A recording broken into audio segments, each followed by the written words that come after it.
வந்தாங்க. அதுக்கு முன்னாடி அவங்க அப்பாவும் இறந்துட்டாங்க. கிட்டத்தட்ட 2007 இவர் சினிமாவுக்குள்ளே வந்தார். அதுக்கு முன்னாடியே இவர் ஹிந்தி ஒரு சீரியலில் சின்ன குழந்தையா இருக்கும்போதே வர ஆரம்பிச்சிட்டாரு.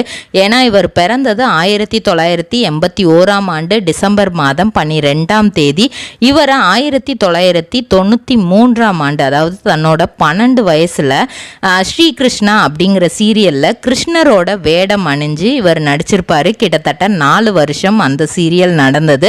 அதுக்கப்புறம் நல்ல பள்ளி படிப்பு எல்லாத்தையுமே முடிச்சுட்டு இவர் ஃபுல் அண்ட் ஃபுல் அந்த பரதநாட்டியம் இதெல்லாமே கற்றுக்கிட்டாரு. இன்னும் சொல்லப்போனால் கவர்மெண்ட் ஆஃப் மகாராஷ்டிரா கிட்ட இருந்து டான்சிங் பீகாக் அப்படிங்கிற அவார்டும் வாங்கியிருக்காரு. இவர் பாக்கு மட்டை தயாரிக்கும் மிஷின் கிடைக்கும். அதற்கான ரா மெட்டீரியல்ஸையும் வருடம் முழுதும் நாங்களே சப்ளை செய்து வருகிறோம். நீங்கள் செய்யும் தட்டுகளை நாங்களே எடுத்துக்கொள்கிறோம்.